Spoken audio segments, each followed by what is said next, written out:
Hey everybody, Stinger here. I want to invite you to a pretty cool podcast. Watch this film. Be quite nice. Have a good time. Be very evil. And you'll love that Danhausen. Hey, this is Big Sexy Kevin Nash. Yes, it is I, Big E, but more importantly, it is you. And you might remember me from such YouTube greats as Being the Elite and Chris Daniels Almost Dies. And if you're looking for the very best wrestling content, you better come to Good Mic Work Commentaries. And I'm just going to tell you now, as a role model, you got to tune into this because if you also want to be a role model, you got to learn from the best. We have a rapport, and we have been so close over so many years. This is not a cameo or a paid endorsement in any regard. This is a message of friendship. Man, we met 20 years ago, 21 years ago now. Time is flying, isn't it? I want to wish you all the best in your YouTube channel, and hopefully I can maybe make a special guest appearance on there sometime. And I used to say, hey, Greg Morgan, and he used to say, please call me Greg, and I wouldn't do it. Good Mic Work Commentaries. Awesome YouTube channel. Now, if you've seen these videos before, you know what I'm talking about. We would do verbal chain wrestling. You know, we'd be off in the yard, the schoolyard at recess. And he's also a 40-year-old wrestling fan. That's a long damn time. And we'd just be staring at each other, and he'd say, hammerlock. And I'd say, all right, I've reversed the hammerlock into a hammerlock of my own, then I put you in a headlock. And, you know, that would go on for hours. He's not going to fill your head with bullshit. He's going to tell you real deal, what's up, and that's that. Raw, SmackDown, NXT. This guy covers it all, my friends. I want you to go to his page, Good Mic Work on YouTube. Check out Good Mic Work Commentaries on YouTube. But we would have fun. We would run around. There would be a wooden hoop we would hit with a stick, and it would go down a hill. I'm about to go and watch a few videos myself. It's a very practical apparatus. We're really lacking in the world right now with some people that have a freaking brain cells. And now look at him. He has more YouTube views and subscribers than I do, and I'm fine with it because I played such an integral role in his upbringing. Don't you dare be sour. We always talked about wrestling. He was a big Lou Thez guy, and of course I had an affectation for the Hackenschmidts. Clap for Good Mic Work Commentaries. This is RJ City, a wrestling rock on tour. And feel the power. Listen to the podcast, subscribe. You are watching Good Mic Work Commentaries. Good Mic Work Commentaries. Good Mic Work Commentaries. Good Mic Work Commentaries. Just want to encourage all you guys to check out Good Mic Work Commentaries. And if you don't, we're going to have a problem. Do it! Do it. Do it now! Thanks a lot for the encomium and the nice words about my father's Hall of Fame induction. Hope our paths cross again sometime down the road. Would love to shake your hand again, and good luck on this podcast. And you don't just watch it one time. You can rewatch every single one of them. And now, Good Mic Work Commentaries and Greg Morgan presents the Winged Eagle Podcast.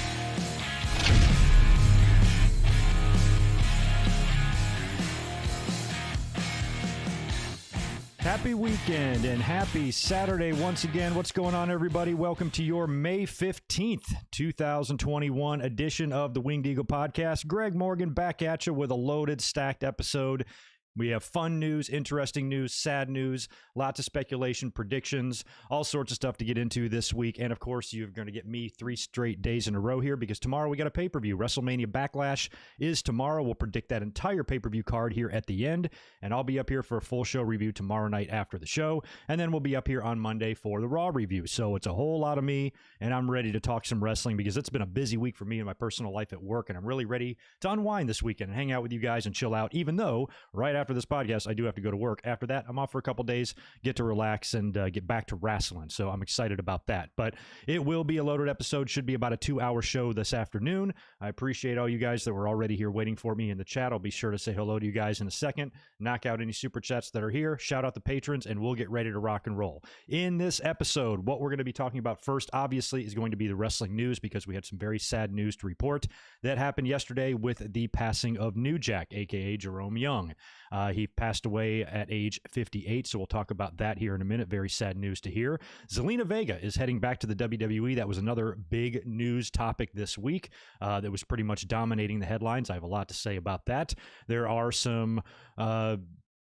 There's some speculation, basically, on what the latest with Bray Wyatt is. We're going to tread carefully on that speculation, but he has been missing from TV, and we'll talk about the circumstances there.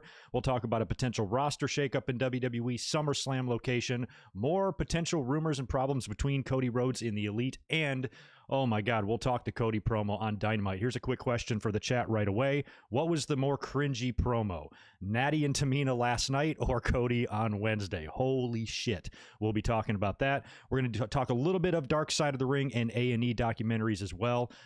News on Sonya Deville's kidnapper or attempted kidnapper. He's in the news, and he's been found incompetent. Some interesting new WWE trademark filings, and it looks like WWE is maybe planning to get fans back in the arenas before SummerSlam, according to some new rumors there. We'll also get into Dynamite. Really interesting stuff went down on AEW this week. We'll talk the ratings there. We'll talk a little bit about NXT. I didn't really catch the whole show this week, but I did see a couple of segments on the show, and I did catch the Cruiserweight title match as well. That was good. We'll preview Double or Nothing, looking like a pretty fun and decent card. Another Stadium Stampede in the works for that. And then we'll wrap up with last night's SmackDown, and we'll predict the entire Backlash pay-per-view for tomorrow. So that's kind of the order that we're going to go in this afternoon. So hopefully you guys can kick back and hang out with me. Should be a pretty big episode. But first of all, let me cruise to the chat. Just say hello to everybody that's been waiting here already. Melissa, good to see you. Yes, rest in peace, New Jack. We're going to open up with that here in just a second. Nicola and Dre and Nate, Jet the Hawk. We got Ryan and Tommy Player. And George Morris is back with the $5. Hey, Greg, how are you doing? SmackDown, 0 out of 10, except for Natalya and Tamina winning the belts. They are smoking hot and very old at 39 and 43. Who you calling old? They're both younger than me. I'm going to talk about that promo because it kind of irked me a little bit. Like, I'm very, very happy for Tamina, but she's been there like a decade. What the hell took them so long to decide to put some gold with her? If anything, I wouldn't have cut the teary-eyed, oh, you follow your dreams promo. I would have been like, yo, it's about fucking time. I would have cut the LeBron promo from when he won the title. It's about damn time. So I didn't really like that, but we'll talk about that. And finally, Tamina wins some gold. David Brown is here. Very sorry to hear about your fiance, I guess is what you're trying to say there. And I know you have filled us in a little bit on that in recent episodes in the chat. We're all thinking about you, man. Good luck with everything this week. I know that's going to be tough. Good to see you. Deshaun Robinson is here as well. Ben is here. Serge, Chase, Nate, Maddie. What's up? Big Dog, McLean, Paolo, Shell Shock, and Aneto. Yeah, and good looks. Thanks for the $2. Free Palestine. We stand with Sammy. We need more people in this world like Sami Zayn and Mustafa Ali, and we need a lot less of everybody else. Oh, yeah, what a mess over there. We're not going to be talking about that today. This is a wrestling podcast. Let's not depress ourselves. Filipino, thank you very much. Charlie's back. Joey's here. Zane is here. Transferring Heat is here. Chris Miner with the $5. Thank you so much. Bumped into Tegan Knox at the store today, and her and I had a nice conversation. Have you ever bumped into a wrestler somewhere and had a conversation? Oh, yeah. I've bumped into wrestlers everywhere and had conversations. Usually, though, when I'm traveling, going to wrestling shows is where I tended to see them back in the day, in the Attitude Era. I bumped into everybody. Coolest one, probably Mick Foley at a gas station. He was very, very talkative, and of course, he looked like a complete bum driving a shitty rental car. This is after he had won the WWE title. Driving a crappy rental car, wearing sweatpants, basically wore exactly what he wore in the ring. Hung out with us, and when he drove away, I did the little dude love knee cross and dance, and he pointed out the window and smiled with his missing teeth. It was great, but I got tons of stories like that. But Tegan Knox is cool. Hope she's doing okay. Would still love to see if she could really kind of, get a run. But man, those injuries have just been a mess with her. That's cool though. It's always fun to hear stuff like that. Justin is here as well. I think I got pretty much all the shout outs. And Stephen Harris, July 16th is what they're talking about as the target date originally, according to WWE's Nick Khan. I forgot what his exact role in the company, big executive there. He had mentioned that SummerSlam was going to maybe kick off fans. Now it seems like it's being pushed up earlier to July. I don't think there's been any official word on that yet, but that's the rumor. We'll talk a little bit about that and, how that's going to all shake out, because I am fucking ready for fans. I'm just over this shit. I'm over the Thunderdome. I hate the Thunderdome. And we're going to talk about, Backlash here in a minute, but I was thinking last night, I even put up on Twitter for anybody that was awake. I said, tell me what you think what you think Roman Reigns' best singles match of his career has been so far.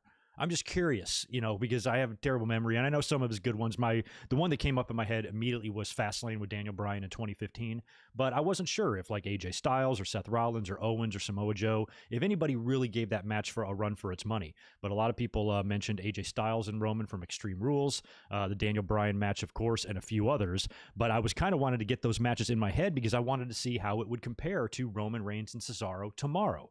And even though I'm pretty sure, I think we all are, Roman's not dropping that belt to Cesaro, I would love for it to be like the best match of both of their careers. And I think it would have the potential to be that, but it's going to be a really tall order to do that with no humans in the audience to really react to, just the near falls and the ride and the story and all of that. And, just that piped in shit isn't just going to cut it. And I feel bad because I'm like, man, if there was just fans there, that could be a career defining moment for both. Remember when Cesaro went to NXT and had those early days of NXT and had those kick-ass matches with Sami Zayn and stuff? I picture something along the lines of that, but with Roman, and with a little bit of that match that I always mention, the Royal Rumble 03 match with Benoit and Angle, where Benoit in the losing effort, I think made WWE say, okay, we're going to put the belt on him eventually. And a year later they did. So if Cesaro can have a performance like that to where it really just, it gets the fans behind him in a similar way that they got behind Daniel Bryan at WrestleMania, 30, maybe that could finally lead to something for Cesaro. But I think, in the end, it's just going to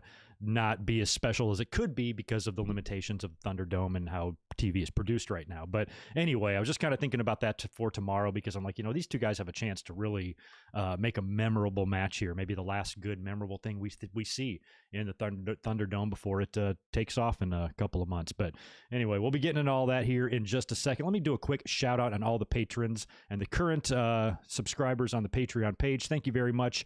JJ and Darren Piper, Nikita, Chris Miner, Super Fluffy Toaster, Deshaun Robinson, who I think is here, Martin Can, Alex Dredge, Apron Bump, Dre Leggett, Alan Carter, Brandon Yelverton, Michael Tong, Nick Musser, Jimmy Anderson, K-Dogs Kennel, Ryan Y, and Devlin Husband, John Redifer, Claudio Kladovid-Etcher, Daniel Rodriguez, Barry MK, Josiah Blevins, Mr. Steve, Scott Moss, John Riffle, Michael Cuomo, Naveed, Keith Salyers, Nathan Walker, and Blake Moran. As always, dudes, thank you very much for everything, and thank you to in advance for all the super chats that may be rolling in later on as we're going here. Did I catch them all? I got them all. Okay, let's get into wrestling news first. That's what we have to open up here with. And of course, we want to pay tribute to New Jack. One of the most controversial, I guess, wrestlers of all time. He just had a Dark Side of the Ring episode last season in season 2, which was pretty eye-opening. I mean, a lot of that stuff we knew, but much like those Dark Side of the Rings, even though you know a lot of that, they hit you with a whole bunch of stuff you didn't know. And New Jack has always been an interesting person. I've always liked him because I thought he came off, like in a normal setting, if you're sitting in a living room or a hotel lobby, with him, he'd probably be pretty damn normal. But man, you talk about a guy who is the very definition of zero fucks given with some of the things he says and, all the way back to his promo days.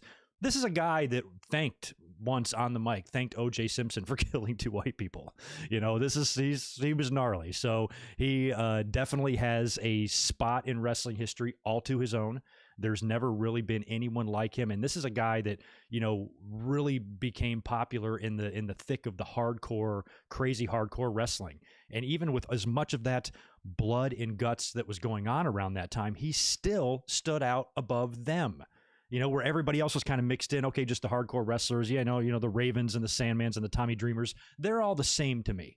They can all, pretty much wrestle with the same level of intensity and violence when they want to. All these guys can, will saw off a limb, if it would make a good match or make good TV. Where, New Jack was on another level. This fucker's diving off basketball hoops and balconies, and, he's coming down to the ring to Natural Born Killers by Dre and Ice Cube, which was awesome, and bashing people over the head with vacuum cleaners and shit. He was out of his mind, and very, very, very violent, and quite the personality. But we'll talk a little bit more about him as we go through here, but Mike Johnson of PW Insider was the one that broke the news here. Died of a heart attack in North Carolina at age 58. So again, pretty young there, but based on the life that New Jack has probably led, not that surprising. This tends to be a theme with some of the wrestlers, and a lot of wrestlers that tend to live a little bit fast. A lot of times your heart gives out on you way before it should, for a normal person, and he joins the list of so many that have died before 60. Of something very similar. Same thing with Roddy Piper and guys like that, just didn't quite see 60. And or Piper might have gotten to 61 or something, but just very, very young. And that's a shame. I mean, this guy, like I said, he was an ECW legend. That's probably where he made his biggest name. I first saw New Jack in magazines in Smoky Mountain when he was a member of the Gangstas with Mustafa. And they had a lot of heat there. And that was like kind of a bad part of the country to bring in like South Central LA guys in the middle of hillbilly land. So, I think the word is that Cornette kind of had to, stop using them. They went to ECW. And that's where, New Jack really blossomed, because now he can just do whatever. Like Paul Heyman gave a fuck. Go out there and do whatever you want. By the way, did you guys catch Paul Heyman's little tribute to New Jack on Talking Smack last night? That was very nice. When they got there, it was like, not as if the gloves weren't off yet as they were, but they really came off then.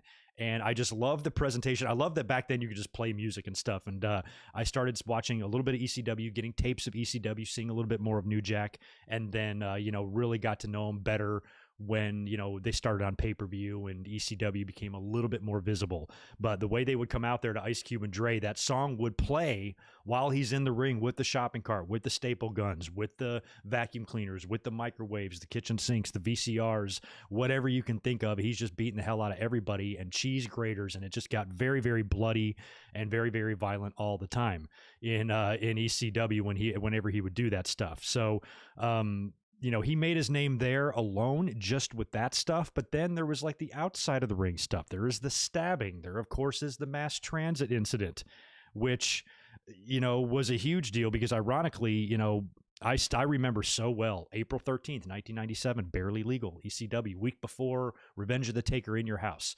And it was ECW's first pay-per-view. And I remember sitting in my apartment that night and watching it on my little Magnavox TV and paying for it, and just how cool that was to see ECW on pay-per-view.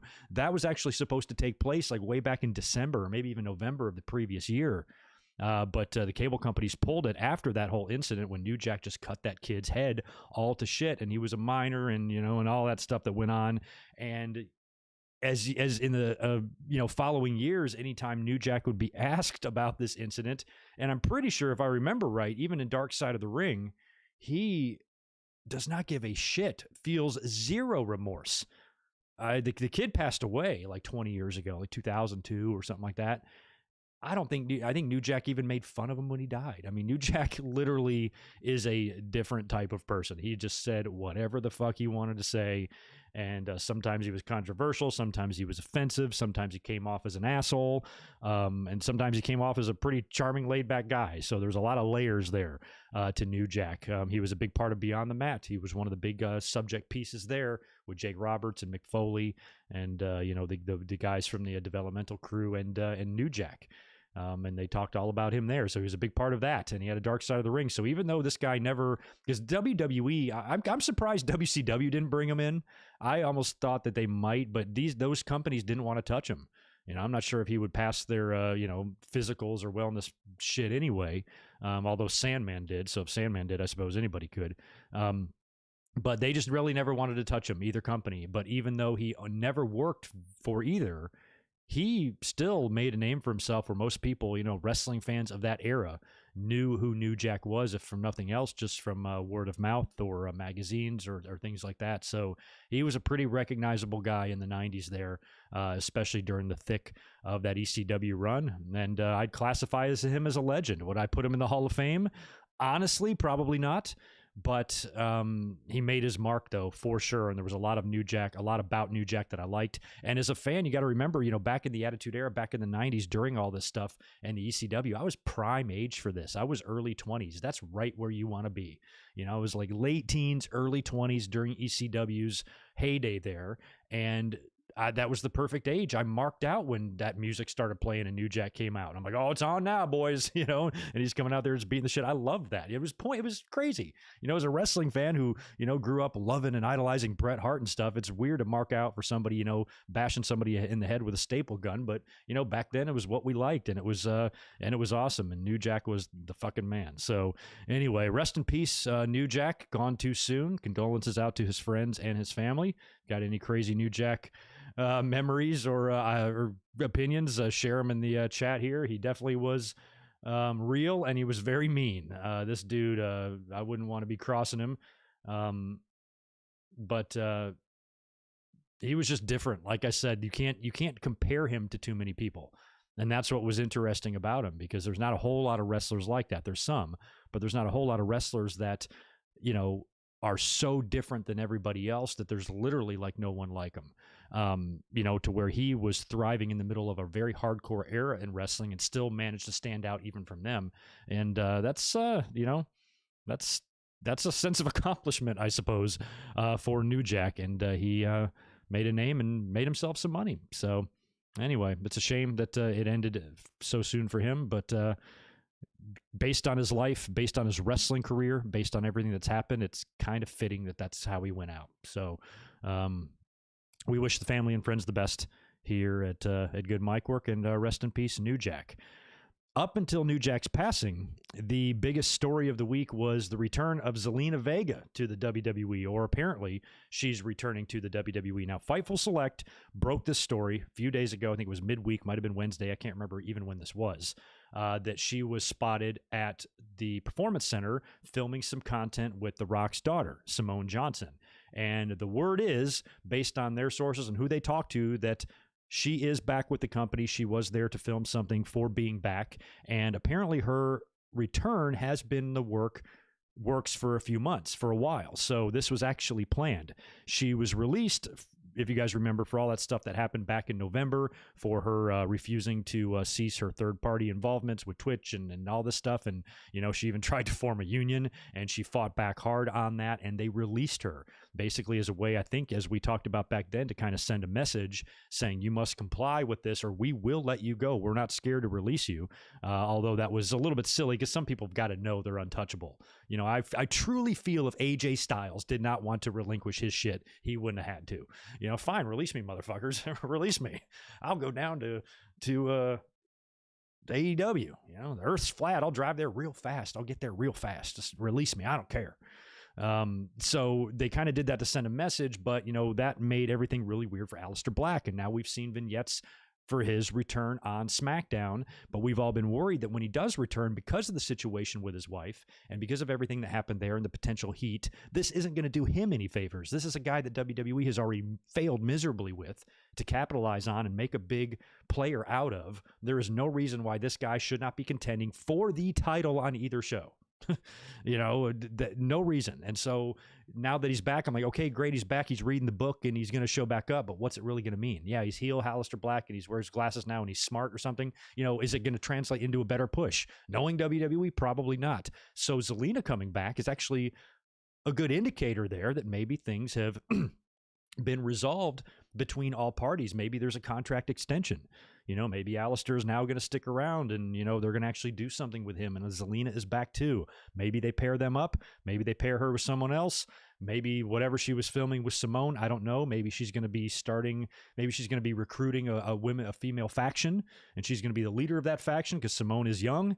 Or maybe this is just something, Peacock related, and it's just going to be airing on a future Icon show or 24 or 365 or whatever they do on the network. It could be anything, but I think this is actually a positive sign that this could be good news for Aleister Black once he comes back, because maybe now he doesn't have the heat that he would have had when all this stuff happened, and management's not going to go out of their way to really push this guy or make him a star when they're pissed at his wife. So this is all good. And in terms of her coming back, good for her. I don't know what changed with her.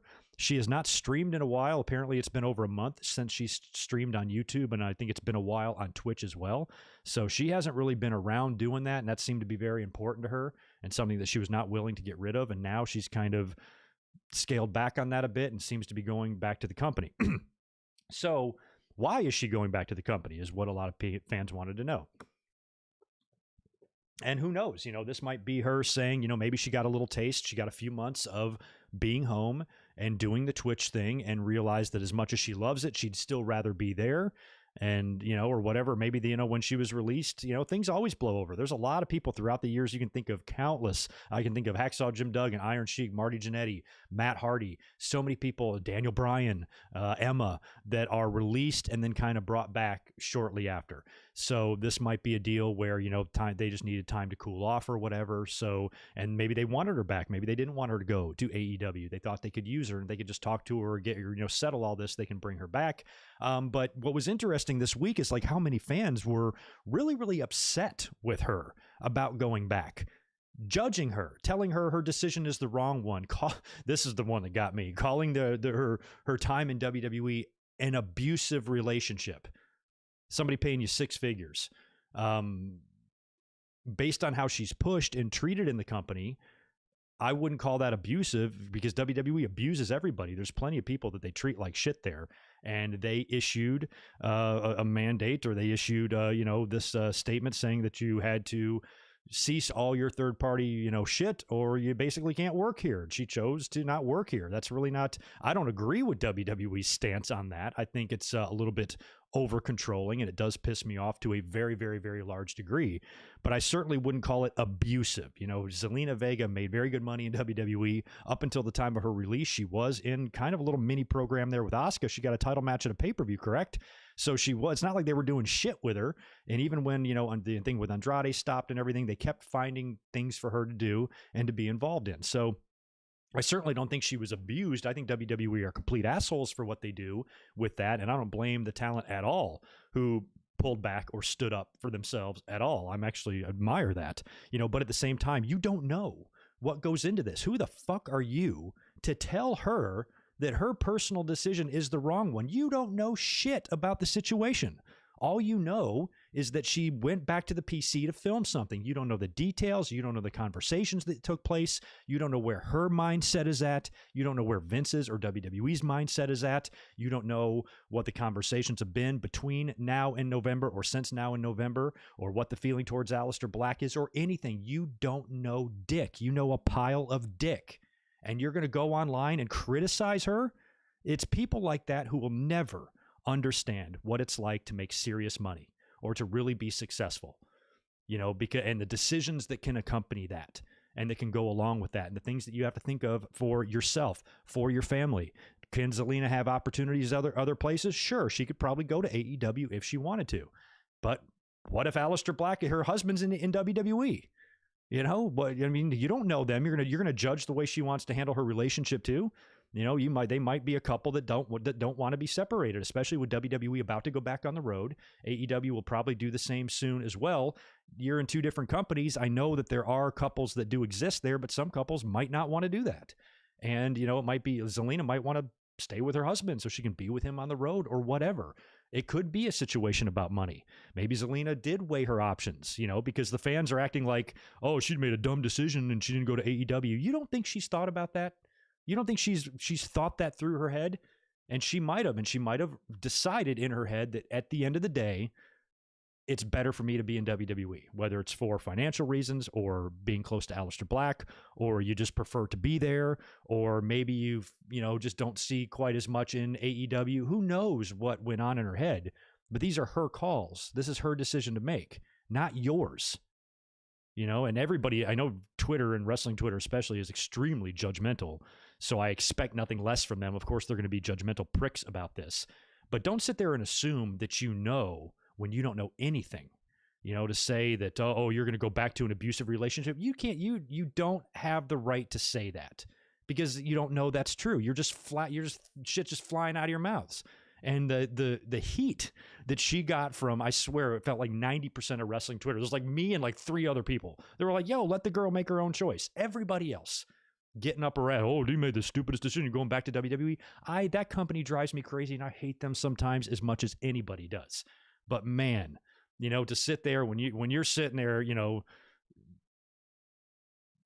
living in your mom's house, and then you're going to criticize somebody for a decision they're making when they're making 1,000 times more money than you'll ever see in your life. That's their decision. There's a whole bunch of different set of circumstances that goes along with that sort of stuff, that sort of life, compared to the type of lives people have who are criticizing her. So I just think that was kind of rude, of the fans. I would have loved to see Zelina Vega go to AEW as well, but to, basically attack her, for lack of a better term. And I know fans are masking that under the disguise of they just want what's best for her, but you let her decide what's best for her. It's not your place to decide what's best for her. And that's the type of kind of entitlement. That's the type of, bubble that some of these fans live in that don't have any clue about reality. But boy, they'll tell you about it. They'll give you every opinion in the world about shit that they don't know what they're talking about. And, to see that was kind of just upsetting. I think a lot of the fans need to grow up and let a person make their own goddamn choices. And here is a crazy thought, radical idea. Wish her the best, even if you don't agree with it.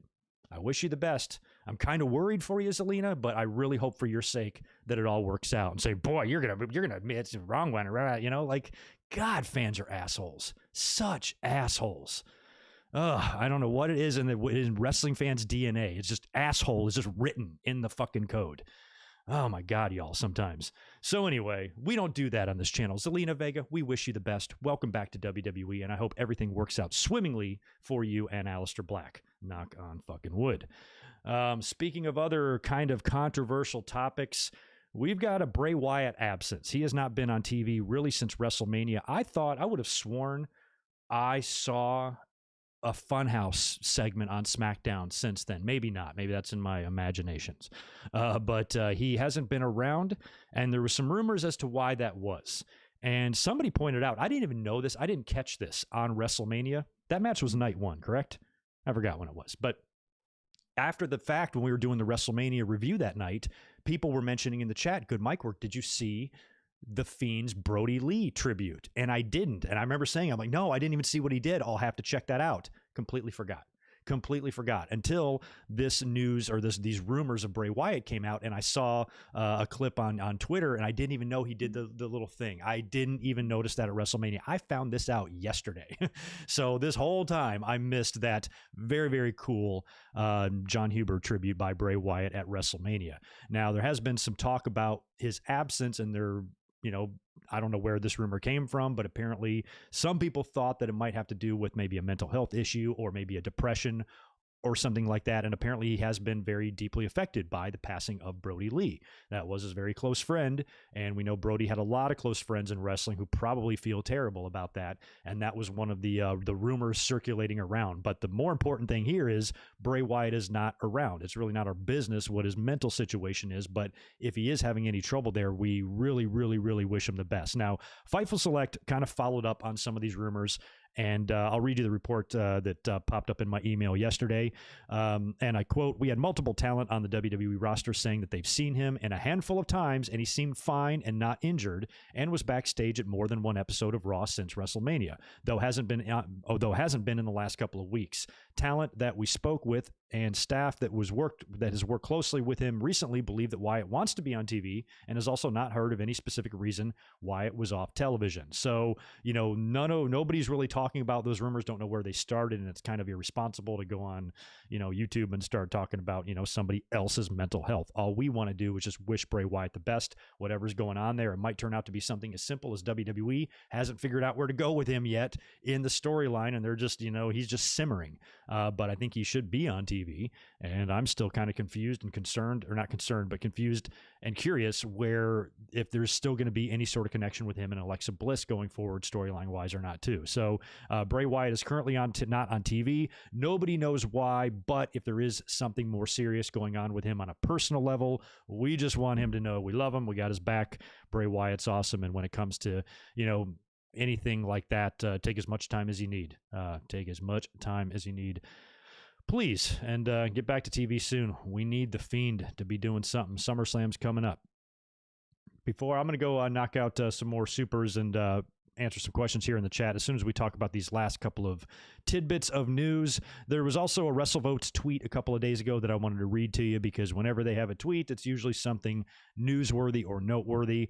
I quote, "There has been backstage," and this is about a roster shakeup. "There has been backstage chatter recently that Raw roster needs some fresh faces. Two ideas I've heard talked about are Damian Priest getting a big opportunity and Aleister Black being moved over.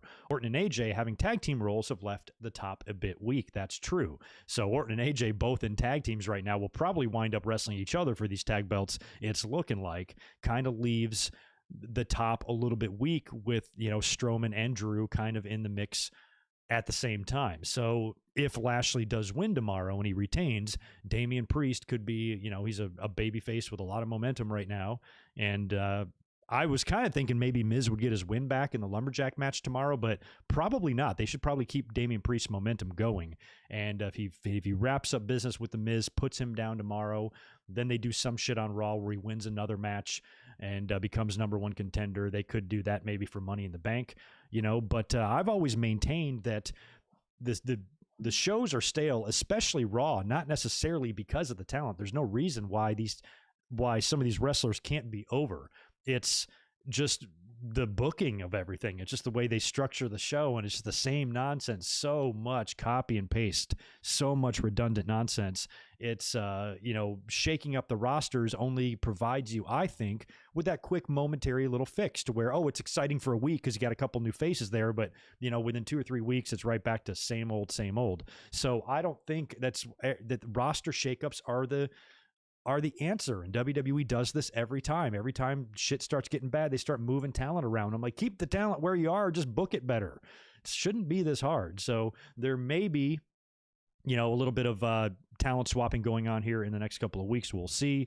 Maybe they'll do another draft, or they'll have some dumb reason to do another shakeup or whatever. But at the end of the day, that doesn't interest me. I don't care about a shakeup. I'm fine with everybody where they are. Just use who you got properly, and it shouldn't really be that bad. Jesus. So anyway, if they shake up the roster, good luck, WWE. It ain't going to do jack shit.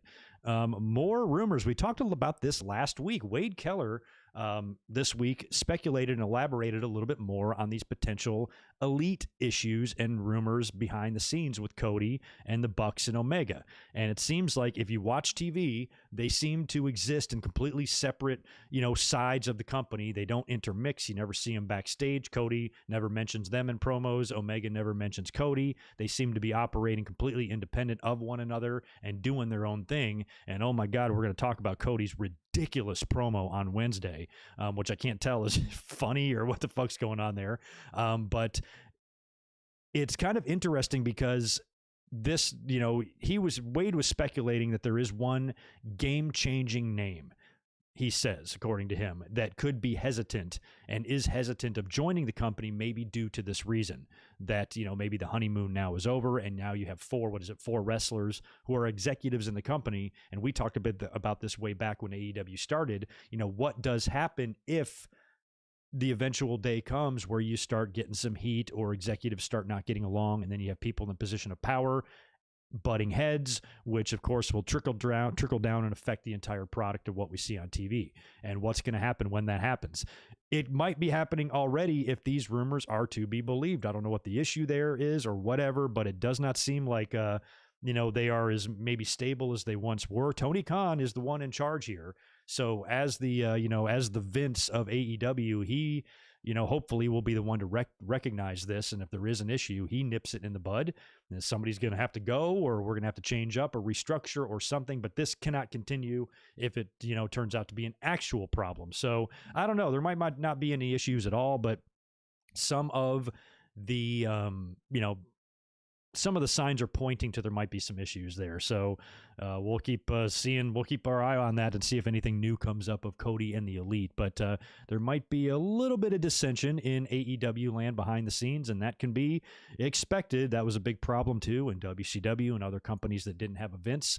And any company that doesn't have a Vince is going to have, internal struggles, and hopefully it will not become a mess like WCW was, where it was just a revolving door of, bookers and head guys in charge and executives and shit like that. Hopefully it won't get that convoluted with AEW, and everybody will kind of, just come together and work together. That's what we got to hope for as fans. We don't want any tension back there.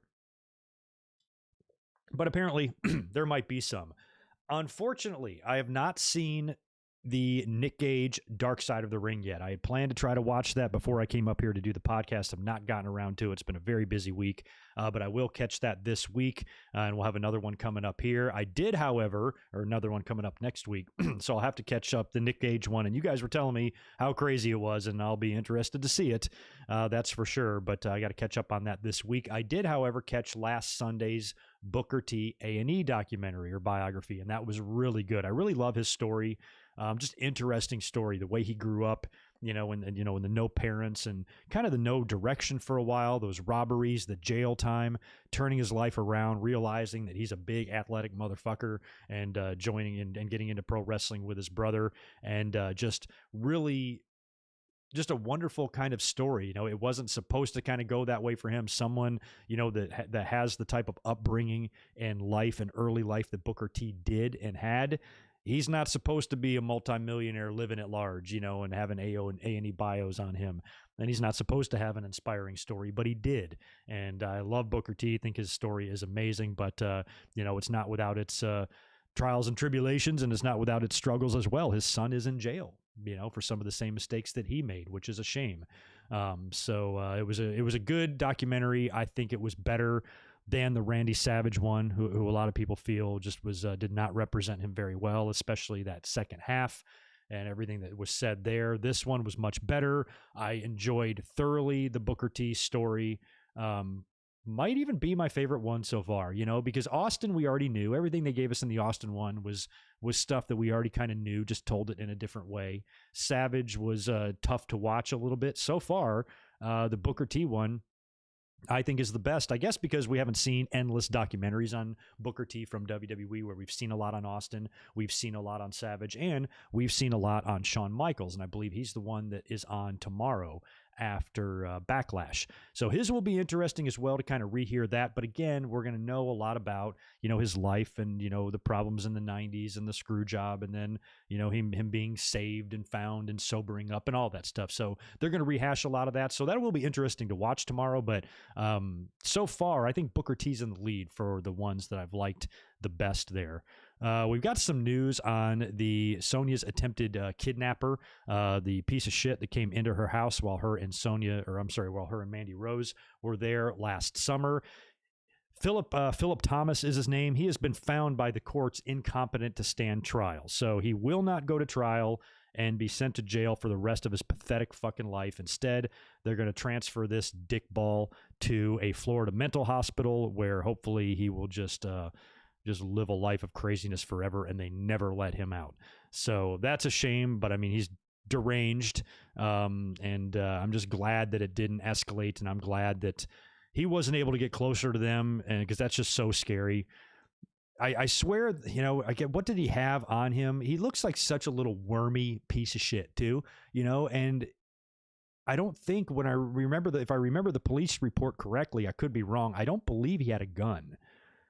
Sonya doesn't know that, obviously, but I think if it got to the point where it turned into a struggle, luckily it didn't, but had it turned into struggle, I'm pretty sure she would have whooped his ass and called the cops to come pick up the bloody corpse on her kitchen that she just beat the hell out of. So, oh God, just so infuriating. When it kind of made me think about that whole situation again. I think they even showed a quick clip when I was watching the story. They showed a clip of, the security footage with him entering the house, and it's just, you want to reach through the camera and strangle his pathetic fucking neck. So anyway, he'll be going off to the loony bin for the rest of his stupid life, hopefully. We got a couple of interesting new WWE trademark filings. I just found these funny. The first one is, there's never been a bad time to have a good time. You trademark that? What the fuck is going on? So I don't even know who that's for or what that's for. Maybe that's something the Street Profits say. I have no idea. And the other trademark is, I'm nobody's bitch. Trademark it all you want, WWE. I'm still texting that to my boss every day. I'm assuming that has to do with the Usos, because Jimmy, I think, is the one that doesn't want to be anybody's bitch. So they felt the need to trademark that as well. Okay, probably going to be for a t-shirt or something like that. Interesting when you read that stuff. I'm like, okay, whatever, WWE. And like we said earlier, there is a new kind of report circling around that July 16th could be the next or the new target date for actually having live fans in attendance and WWE kicking off on tour again. Because apparently once fans return, it's not going to be like a one-off or a one-shot deal, fans back and then right back to the Thunderdome. Fans are going to be back and then fans are going to be back. So as soon as they're back, they're going to start touring. And I'm fine. I mean, we've made it this long.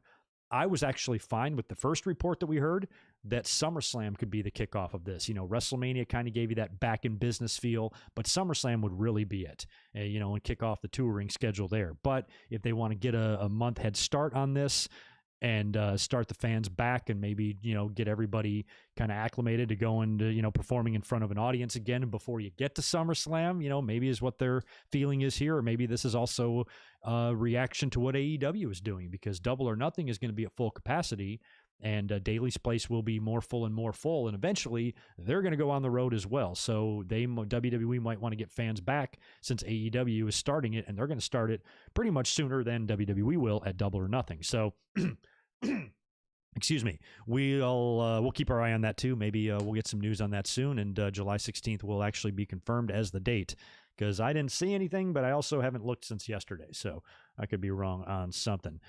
Before we get into some of the Wednesday night stuff, I want to talk about Dynamite, and I'm just going to briefly touch on NXT, like 2 things I'm going to mention, and then we'll get into Backlash predictions and last night's SmackDown.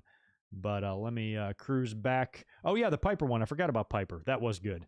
Let me cruise back, knock out a couple of super chats from you guys that were hanging out in here. Thank you very much for the $5, Kevin.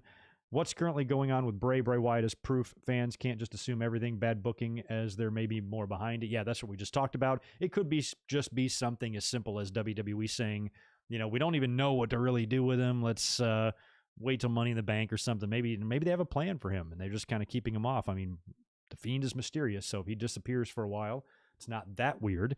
But we don't really know the story. So either way, we hope Bray Wyatt is okay, and we hope Bray Wyatt is back. Shellshock29, thanks for the $5. Yo, Greg, been a big fan since late 2013. You ever thought about redoing your deceased wrestlers commentary, or would the memories be too painful? I've thought about it. It's just a matter of finding time to do it. I would love to do that again. I thought about maybe taking like a full year to do it, and just really writing down everybody, and then like every couple of days record a little 5-minute piece and just keep adding and just keep adding and just keep adding. I would really like to do that, and it should be on my to-do list for like a big mega project. Got a pretty fun video coming up though in a couple of weeks. This will be the last weekend, starting 1 week from today. On the Winged Eagle next week, you'll probably notice a little bit of a different change in the background, not too much, but underneath my feet right now sits $1,600 worth of Amazon boxes and shit in there for me to do a complete overhaul of my studio and office. There's some upgrades I need to make. When I moved into this awesome house last October, I really rushed to get everything set up because I wanted to get back to YouTube and stuff, but there's a few things I want to fix, I want to update, and I've bought a lot. I'm going to update a lot of stuff, and I've even bought a new point-and-shoot camera, couple of tripods, and I'm going to document the whole process. So next week, you'll kind of maybe see a little bit different appearance behind me. And then once I'm all done with everything, I'll spend the following week editing and putting together a pretty cool video that I've got good plans for. So I think you guys are going to enjoy that, just some different content for the channel, and I'm excited to do it. So I've always enjoyed, like when I did the collection video last year, when I did the Jericho Cruise video, I like doing stuff like that from time to time. It's fun to kind of just do something different, do a different type of editing, or work on the channel in a different way so you don't get burned out. And I think it's going to make a really fun video, and it'll give me practice for doing this type of content, more in the future. So I've planned it. I've got a whole script written out. It's going to be really good, well put together. I think you guys are going to like it. It's coming out in about 2 weeks. But with that, that's going to be a much bigger project to work on, and I really should do it. That last one that I did, 10 years ago now almost, looking back, I thought was produced like shit. I could do it so much better justice now, and really, tribute the wrestlers with my words properly. So I'll think about that. It's always going to be on my list. Just a matter of if I can do it or not. Zane G, appreciate the $2 from you. Did I ever check out the new Jack Benoit rant? Who the hell's Jack Benoit? No, I haven't. I don't know who that is, dude. Oh, I get it. I have not. I might have seen the Benoit rant. Okay, I thought Jack Benoit was a name, and apparently he rants a lot, and apparently he has a new rant. And you were wondering if I have seen this new rant. No, I get it. Have I checked out the new Jack Benoit rant? Commas, capitals would have helped there. No, I think I've seen it, but I don't remember what he said. All I know is it's bad, right? He says really bad things. Yeah.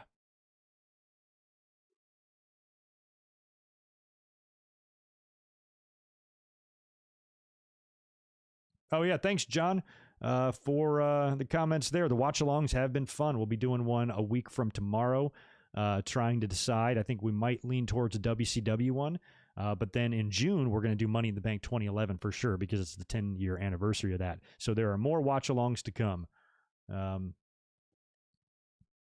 Yeah, Barry. Okay, I was right about that. There was one Funhouse. I knew I saw Bray once, but he hasn't been seen since. So who knows? Oh, shit. Went too far down.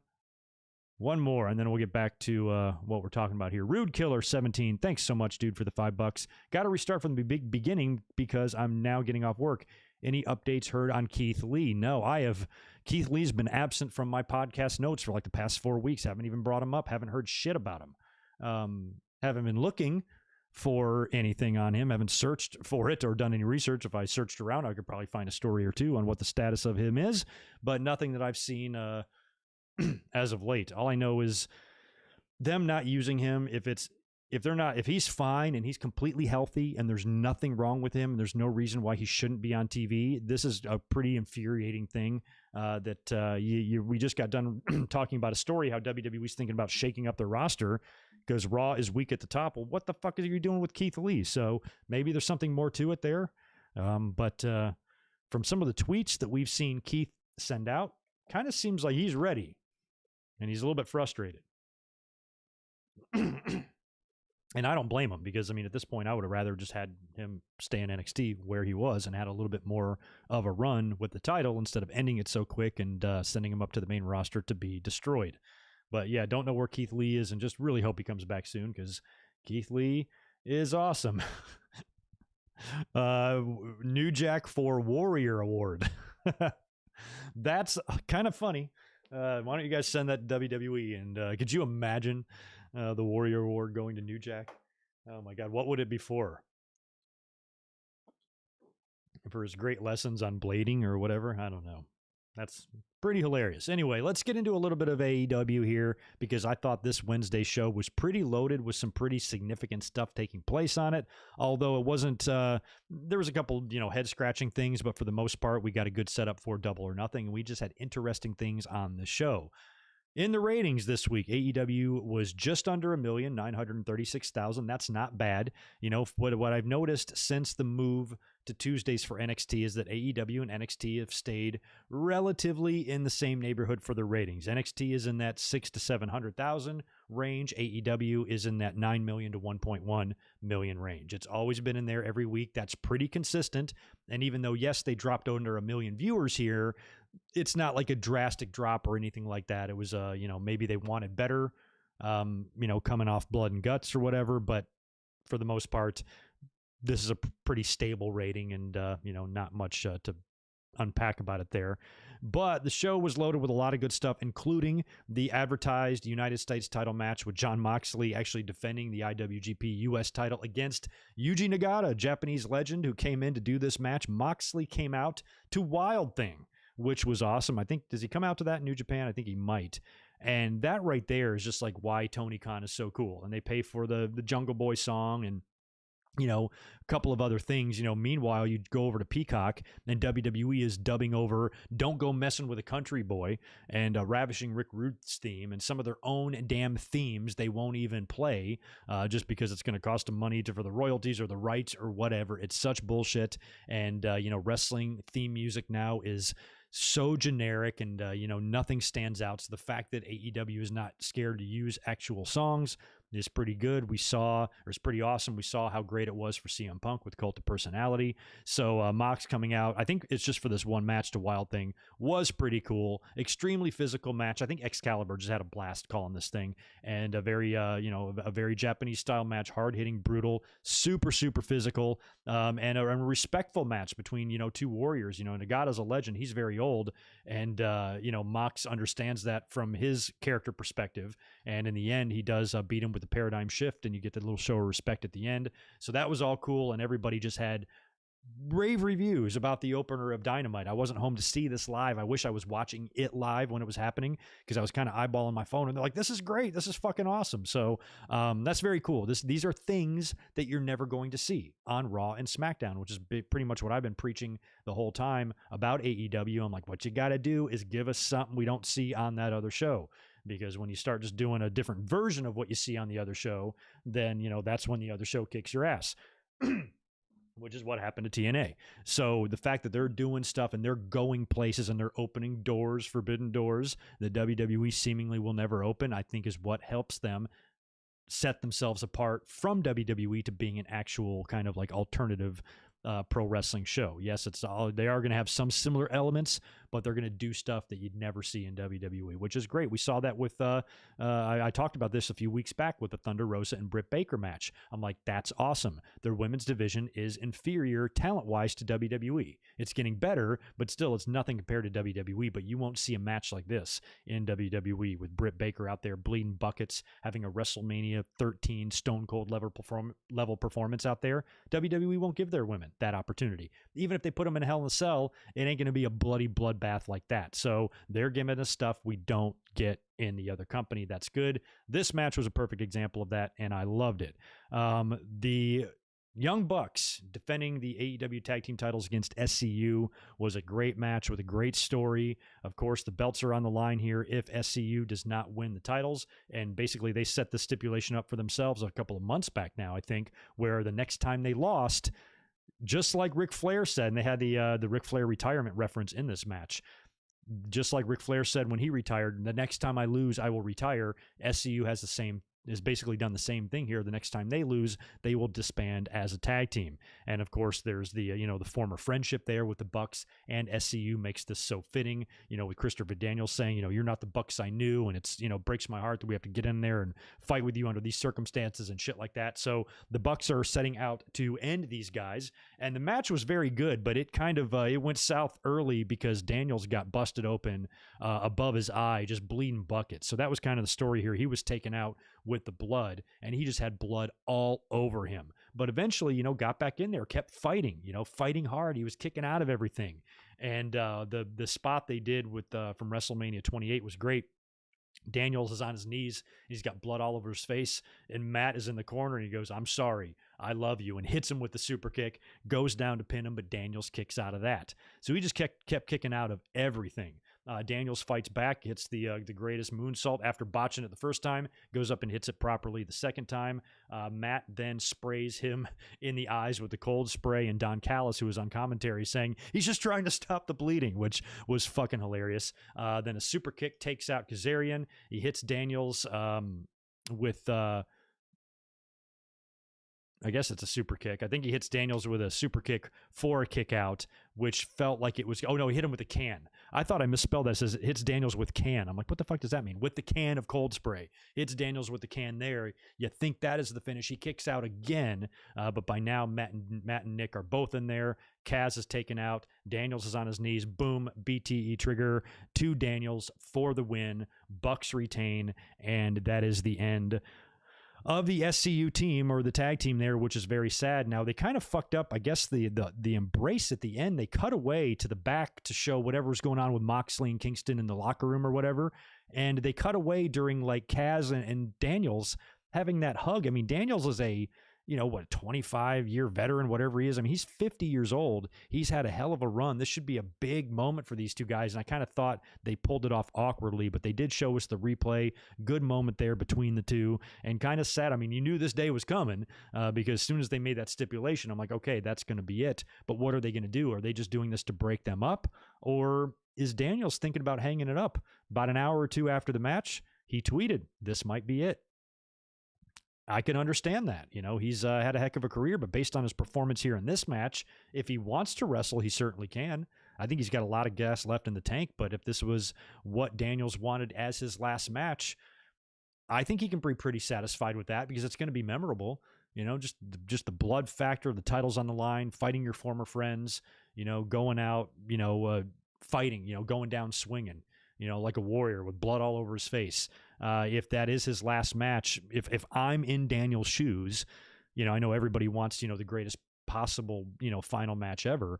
I would be accepting of this one. I'm like, this would be fitting. There's a lot of elements there that I think were, if this had to be it, I would be at peace with it, but maybe he comes back, maybe he turns heel, maybe he does a fallen angel gimmick, maybe they do another faction. I mean, I don't know. We already got the Dark Order, but if he wants to kind of go back to, the fallen angel, or maybe do a spoof of the Higher Power or something, because now that he's older, he could be the leader of a faction, but might be too similar to Dark Order to do that. Or he might hang it up in general. Whatever he does, fellow bald guy, and Christopher Daniels, we wish him the best. And, if that is it, hell of a run, man. Hell of a run. Dude's been everywhere. He's wrestled WCW, WWE, TNA. He was in the background there beyond the mat. He was rumored at one time to be the Higher Power before it was Vince McMahon. And he had a name for himself. He had a name for himself outside of the WWE. And, even back in the day in the late 90s and early 2000s, I knew who he was. And it's 2021, and he's still having matches. So that was a good moment in the show. I enjoyed that. A not so good moment on Wednesday. It was so bad that I'm not even mad about it, because I really do like Cody Rhodes, and Dusty Rhodes has a very, very special and important place in my wrestling heart. Dusty Rhodes as a kid is the very first memory I have of everything. Flashbulb memory. Looking at a magazine with Dusty Rhodes and Superstar Billy Graham when Dusty was sent up to New York to wrestle Graham for the title. And they had like 3 matches in MSG. And I saw him in magazines and some of the graphic, the bull rope match that had the blood. And that was like the first thing I ever remember about professional wrestling was pictures of that. So I love the American Dream. And I'm always going to love Dustin. I'm going to love the family. And I've always liked Cody. Met Cody on the cruise. Cody's great. We love Cody on the channel. But we also understand that Cody can be a bit much, like he was here. He's always very self-indulgent. I think he almost, I don't want to say like believes his bullshit, but he's just way too emotional sometimes for, I think, what he needs to be. And I understand, like cutting a passionate promo and stuff, but my God, this was just so out there. I'm still confused, and I'm not even totally sure if maybe he's just trolling the hell out of us, because they were doing some things with him a few months back, teasing that he's got a little bit of an attitude, maybe going to be a little bit heelish, maybe crossing over into that arrogant, conceited type of part of his personality that could get him some heat with the fans and stuff. And maybe he's going to have this slow transition into being a heel. And then that kind of stopped. And then Brandy was announced to be pregnant, and now he's, their gender reveal shit, and he's all about this. He thinks the whole, we're very happy for Cody and Brandy. Congratulations on being pregnant. This is wonderful. Starting a family is very exciting, but I don't think the whole world cares about it as much as you think we do. I like 4 people I know in my life right now that are pregnant, so it's a very common thing. And even though we're very, very happy for Cody, he very much likes to bask in it, and it's just cringy, So he's out there on Monday, and it looks like AEW, and they were getting a lot of flack for this on social media. It looks like AEW is going with this evil foreigner gimmick for Anthony Ogogo out of nowhere. And I think he said like maybe one thing in a promo about America or something like that.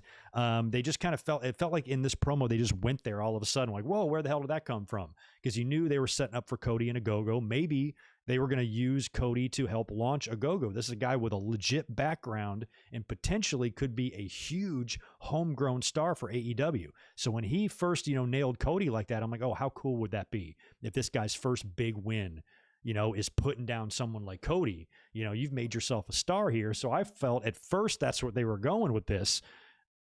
But then last week when he draped the Union Jack over Cody and all that, so I guess they have teased this, but the way Cody just started going on and on about America and how he's proud to be an American, and he gives us a very shitty history lesson on America. He goes on to talk about segregation. He talks about the election and what defines us as Americans, and division doesn't define us. Cody, I beg to differ. Division absolutely divides us 1,000,000%.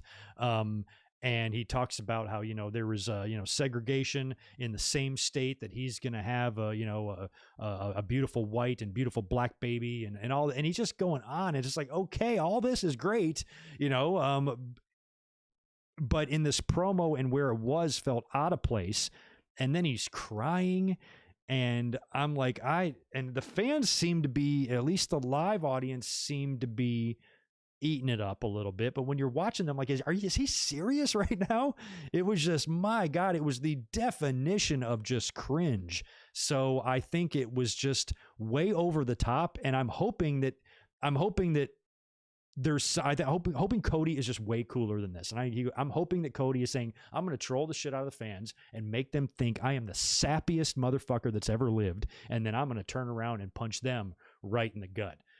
I'm hoping that's what this is, but I seriously doubt it, because at the end of this nonsense, he goes on to say that he's the American Nightmare, but because Anthony Ogogo's an evil foreigner, that at Double or Nothing, he won't be the American Nightmare. For one night only, he'll be the American Dream.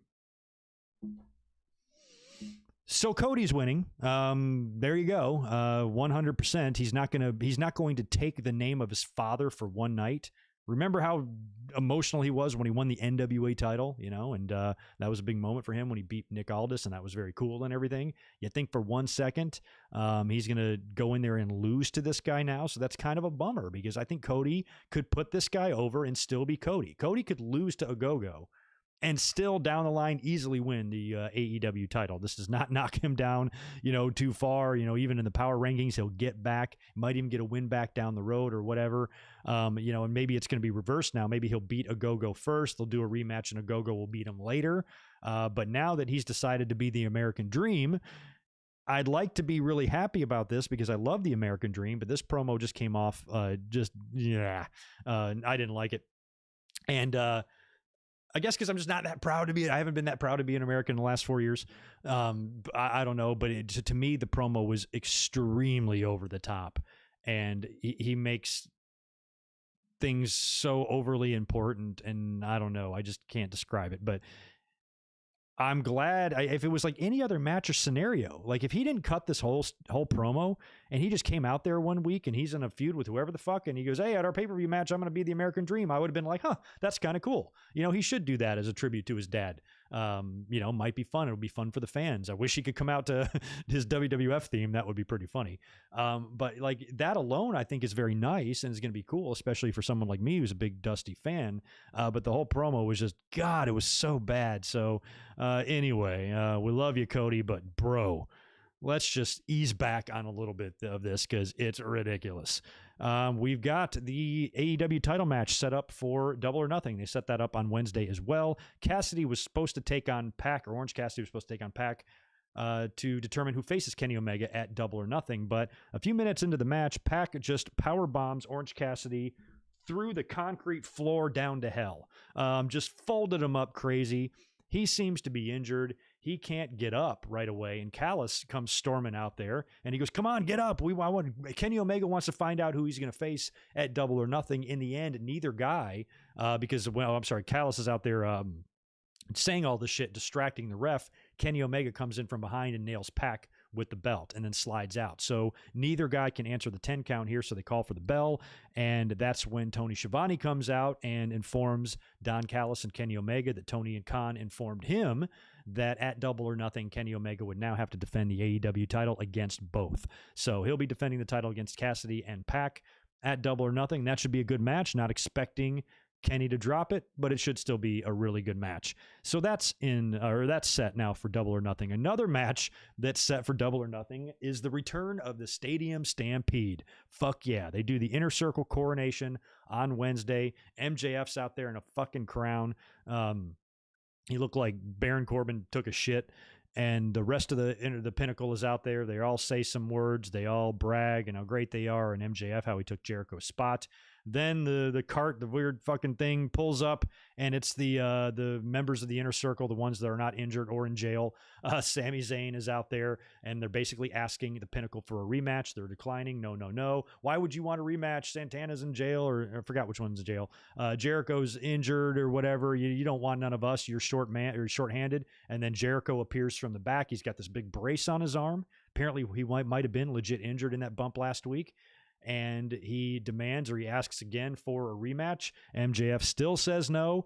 And that's when they do something that a lot of fans thought was silly. They've got the big bubbly mobile or whatever, and they just start spraying the entire Pinnacle with the bubbly, which is very reminiscent of the Steve Austin beer truck from back in 1999. So they do that. They drench everybody. Finally, MJF gets mad enough to where he says, okay, fine, I'll grant you your rematch, but it's going to be in a match that you lost last time, Stadium Stampede. So that'll be set now for Double or Nothing. That's going to be fun. It was fun as hell the last time. I think it can be even more fun this time, and maybe they can improve on some things that they did, and we might not see 100-yard Northern Lights suplex or whatever they did all the way down the field that time. Oh my God, crazy stuff. So we're going to get a rematch there. That's exciting. I'm actually looking forward to that on Double or Nothing. So that match is set. The main event on Wednesday was pretty awesome. It was, of course, Miro getting his TNT title shot against Darby Allin. Darby has been doing a fantastic job main eventing these last several Dynamites, defending this title week in and week out. He's been bringing in ratings. These ratings have been high with Darby in this role, and I was really happy that Miro seems to be done with the silly video game Kip Sabian bullshit and is now saying, all right, goddammit, I want a title. And I like that, but at the same time, I might have even held back on this for just a couple of more weeks, like maybe even close to a month. Maybe let Darby have 2 more successful title defenses, and then in the 3rd week, put him against Miro. Maybe Miro just squashes a couple of guys on TV or has a couple of more quality wins, and then they give him the title shot, and then you do it. But instead they did it here. And I was, once the match was booked, based on everything that's been happening to Darby, he's already banged up. He's burning the belt at both ends, defending it every week, being thrown down flights of stairs. And now he's facing Miro. There's no way Darby can retain the title here. There's going to have to be a DQ or something. Otherwise, this is going to bury Miro. So Miro had no choice in my mind but to win the title on Wednesday. I was like, they got to give it to him here because Darby is already compromised. He's not 100%. Even if he was, he's still overmatched by Miro, and he's just going to be an uphill battle here. So this was a good match, and credit to Darby, who, here in storyline, you think of what has been going on with Darby, how banged up, how injured, how, busted he is. And he's very, very small. He's a third of the size of Miro. You would think, oh, how is this match going to be believable? Miro's just going to have to just beat the shit out of this guy because if he gets any offense, it's not going to be believable. But it is.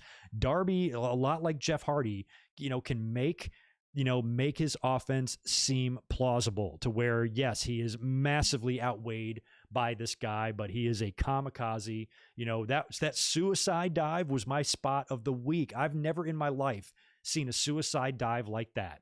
We've seen some crazy ones from Phoenix and Penta and Ray and all sorts of other guys throughout the years. I've never seen anything like that, the way Darby came shooting through those ropes, nailed Miro, and he kind of hit him with the side of his shoulder instead of dead on, and hit him with the side of his shoulder, and literally like a pool ball bounced right off of Miro and then landed in the barricade. I have never seen anything like that in my life. Darby just out there just destroying his body. He took a sick bump against the wall later on, which was pretty gnarly. Scorpio Sky and Ethan Page came out there to take out Sting, to give, Miro, I guess, even more of an advantage.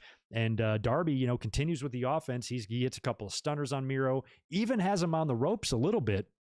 But Miro keeps coming back because he's too big, too strong. Every time Darby starts mounting some offense, boom, he's put down by Miro. Now it gets to the end of the match, and Darby, he's put down again, and he's basically leaning on the bottom rope. Sting has kind of gotten up now. He's recovered a little bit, and Darby kind of looks. It was a great spot. This was great. This is something you don't see much of in WWE. Darby kind of looks over at Sting, almost like for advice or like, what do I do? This guy's killing me out there.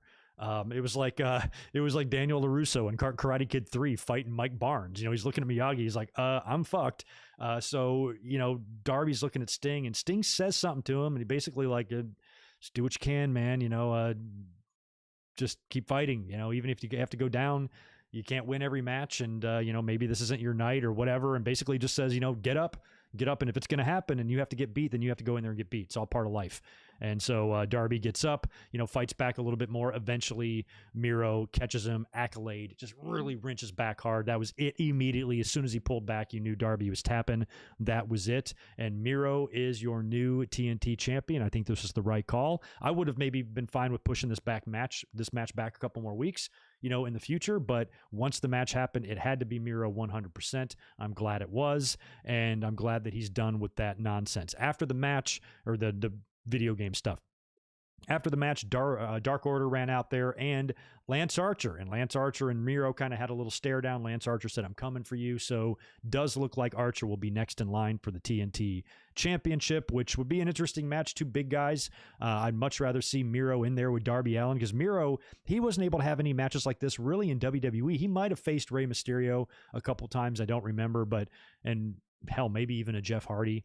But this match we saw him have with Darby Allin was unlike anything we've seen him have in WWE. So it was different. It was fun. He worked with a smaller guy, and that's, I think, when some of Miro's best matches will be.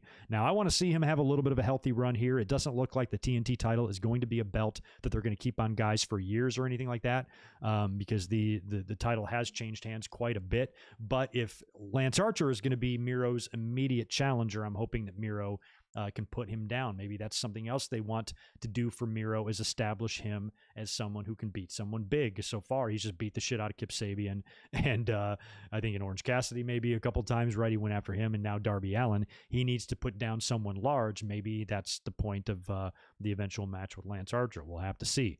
So anyway, congrats to Miro, new TNT champion. That's great. Let's take a look at Double or Nothing right now. Here's what we've got for the card, or at least what I've gotten written down for the card. 1, 2, 3, 4, 5, 6, 7, 8. It looks like 7 confirmed matches, possibly 8 is, I think, what we're going to get, but it might just be 7.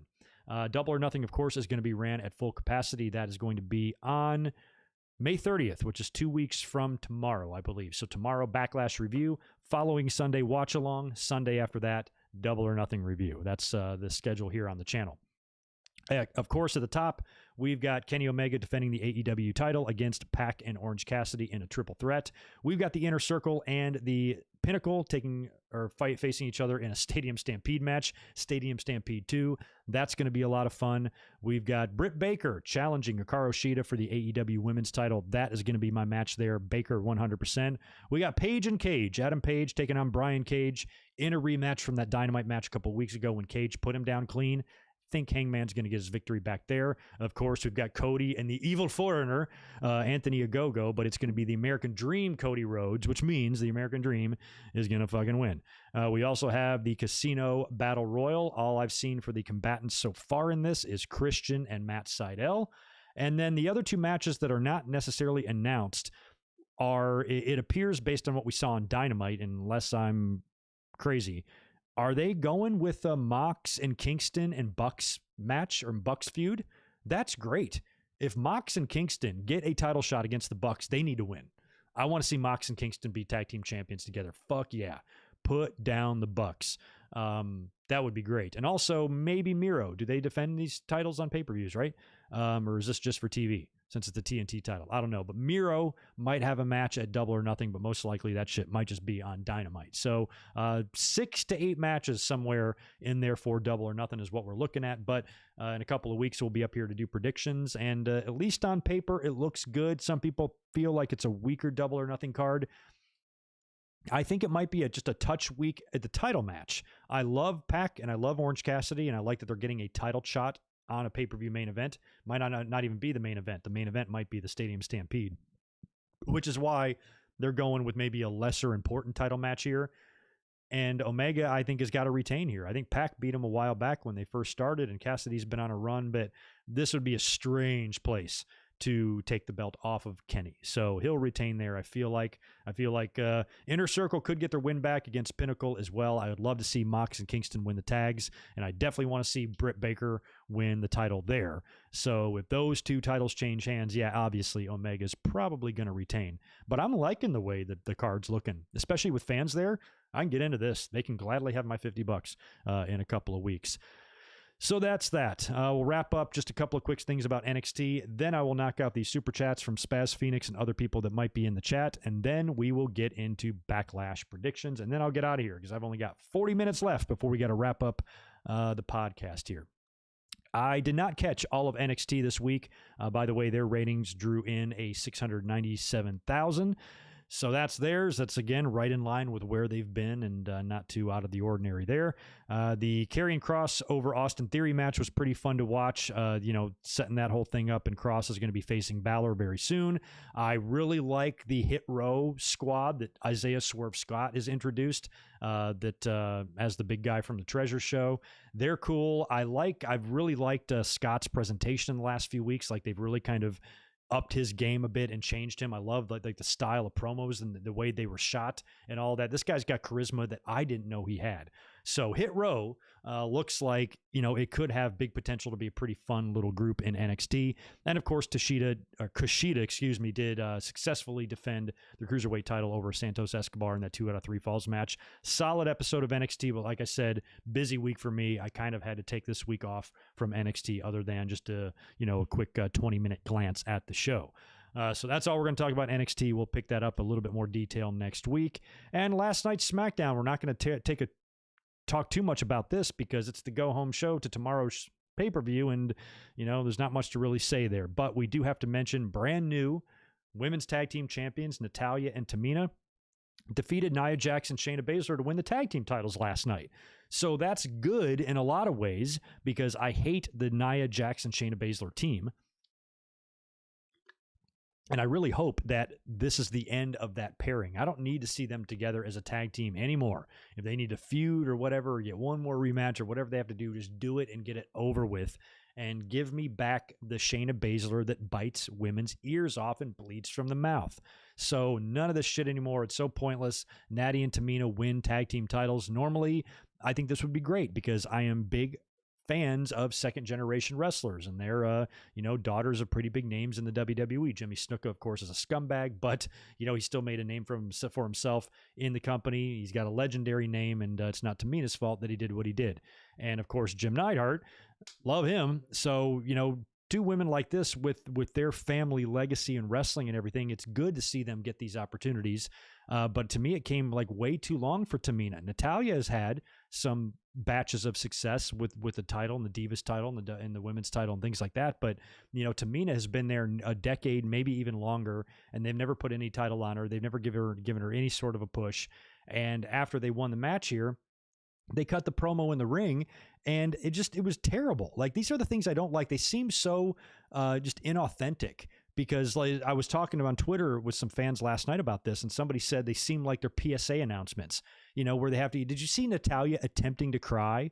And this is just anybody out there that feels like they were going to give up on their dreams, never give up. It's just the women's tag team titles. You didn't win an Olympic gold medal. You won titles that are essentially meaningless in this company, that they just passed to anybody, that they'd put no time or effort in terms of making important or making a big deal. And Nia and Shayna have had a pretty impressive run with them. But, really in the grand scheme of things, the women's tag team titles aren't that important. So I would have just much preferred a little bit more, I don't know, something that just felt a little bit more real. I want to see a little bit more attitude. You could even still do it as a babyface. I want to see a little bit more attitude for Tamina, for her to take this belt and say, you see this right here?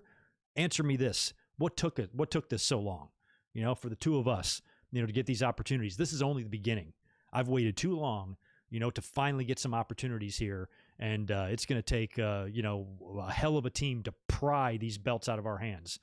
But if they do, I'm going for bigger and better. Like, this is only the beginning. I wanted her to cut, it's an about damn time promo, something like that. Instead of just crying, it's a dream come true. I'd be a little bit salty if I was Tamina. I'm like, yeah, this is great, but This could have bbeen done in 2014, 13, 12 with me. And not that they had tag team titles, but, they could have easily given her a run with the title, for some, why Carmella and not Tamina, So there's really no reason for them to ever purposely keep Tamina away from pushes and championships, but they did for a decade.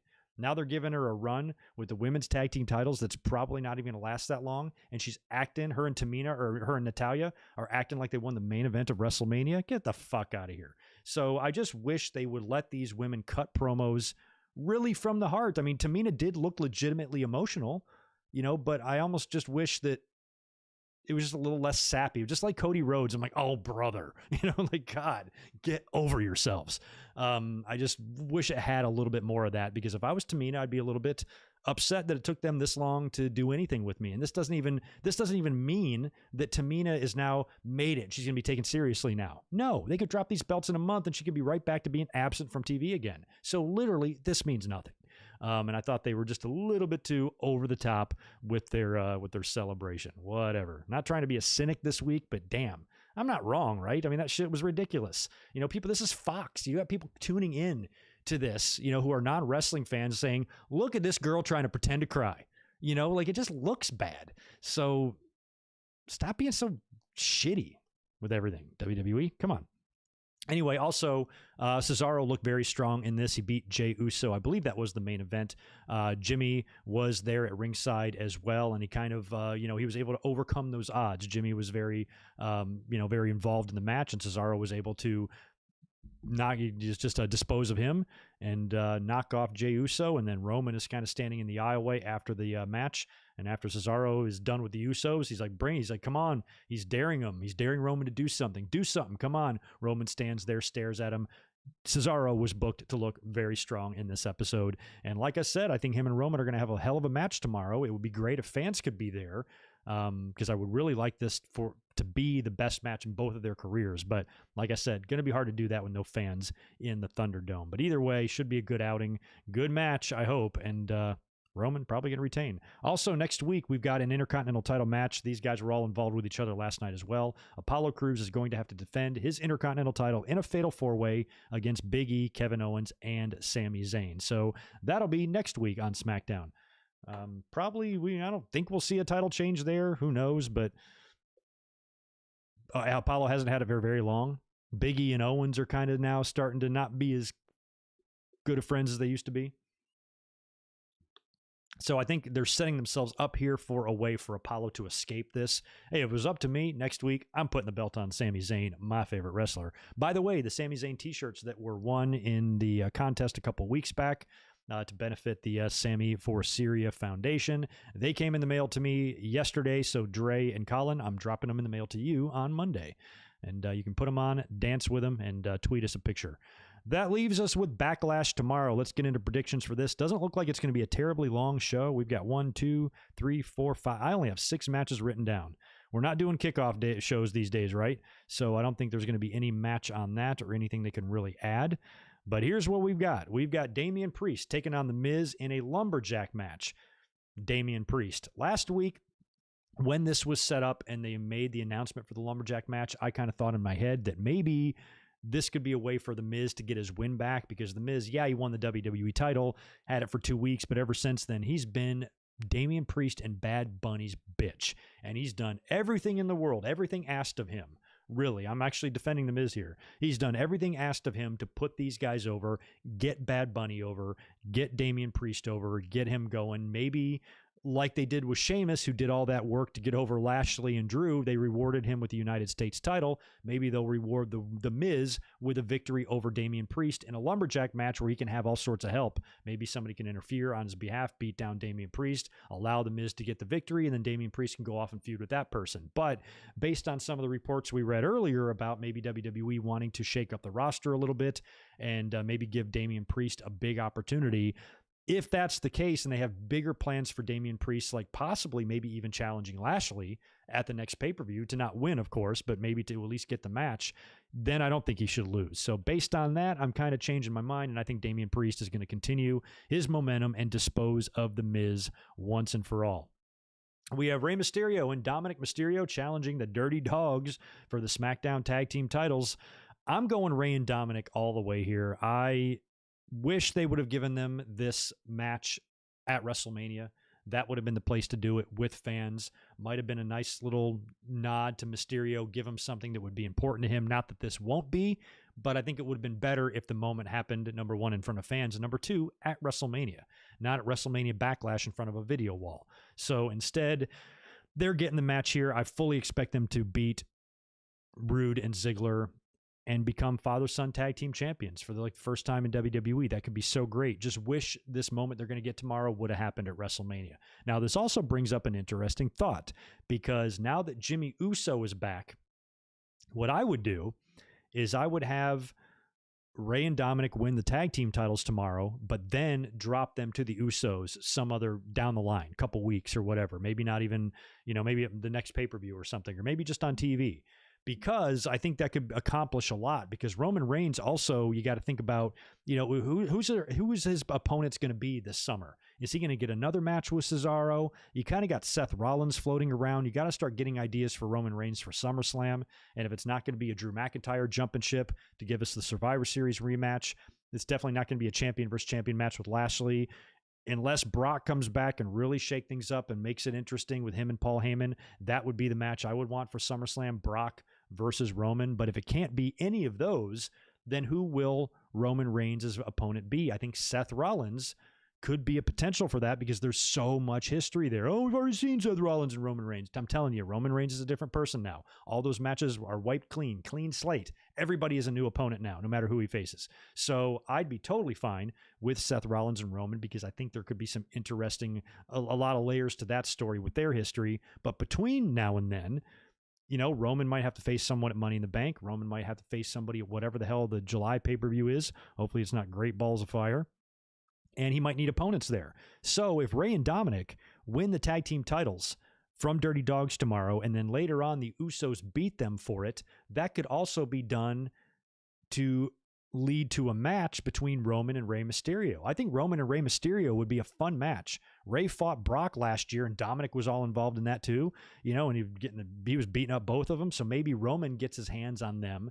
He starts beating up Dominic or whatever, and then Rey runs to his defense. And, it can be similar to what was done with Seth Rollins, but just a lot less dumb.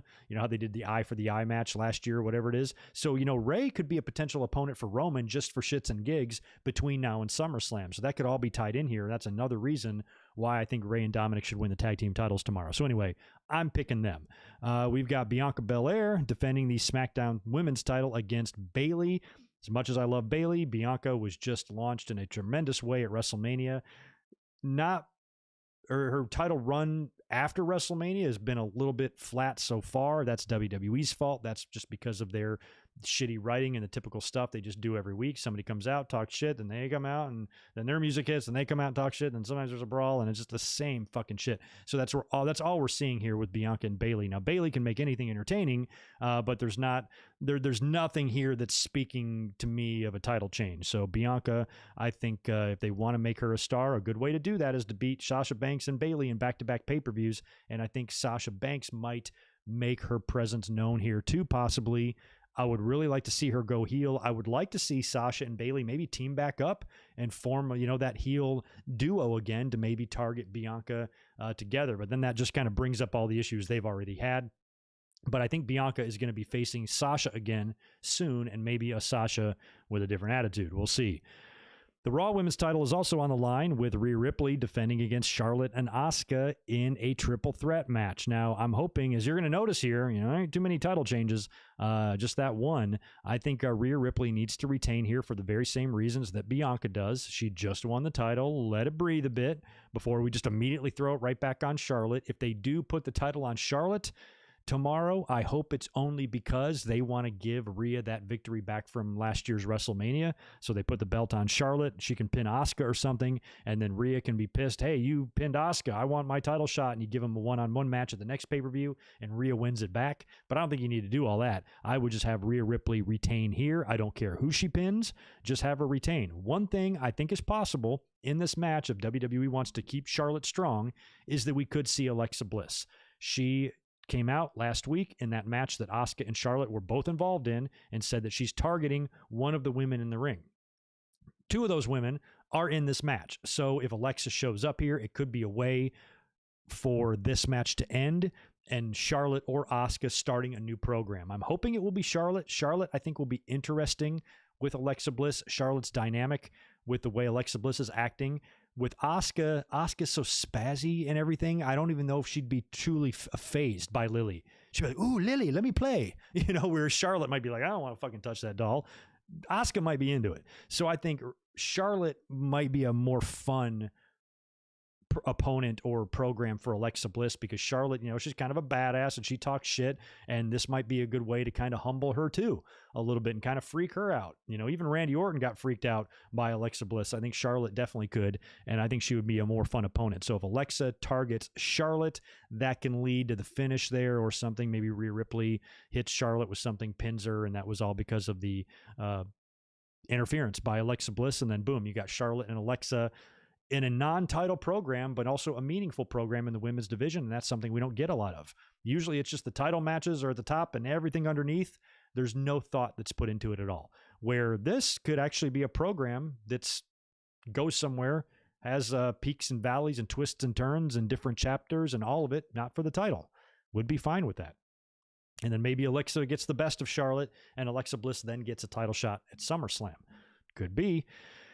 We also have another triple threat match for a title. Lashley defending against Drew McIntyre and Braun Strowman. Got to be Lashley here. Not putting the belt back on Drew at this point, and as sure as shit, I'm not putting it on Strowman. A lot of people think Strowman is put in this match so he can take the pin to keep Lashley and Drew strong, and a lot of people are probably right about that. So I'm picking Lashley to retain there. Don't know who he's going to pin or how, but Lashley needs to walk his bald ass out of the pay-per-view with the title.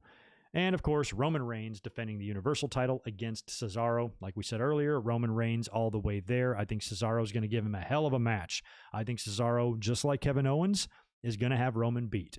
And I think they might even do a second one with Cesaro and Roman, although they might also pick up Cesaro and Seth again. I don't know. I think Cesaro is going to have a situation where he'll either have Roman pin when the ref is knocked out, or he'll have him, you know, about to submit and Paul Heyman jumps in at the last minute to save his ass. Something like that. But in the end, Roman will beat Cesaro and retain the title. So just to recap, Priest over The Miz, Rey and Dominic winning the tag team titles from the Dirty Dogs, Bianca defending successfully over Bayley, Rhea Ripley successfully defending over Charlotte and Asuka with hopefully an Alexa Bliss appearance in that match, Lashley retaining over Drew and Strowman, and Roman retaining over Cesaro. So there you go. There are my predictions for tomorrow. Make sure you're here after the pay-per-view to review it with me, and I'll be up during the pay-per-view on Twitter, live tweeting. So I have been ignoring the chat and ignoring the super chats for a bit. So I want to go over here and knock some of those out, see if there's any interesting questions you guys might have. And then I'll be getting out of here. I see your question about The Fiend, maybe. We talked about The Fiend earlier and Bray Wyatt, but I'm not sure what it was regarding. Jim Johnson was right about WWE's theme songs. That he was.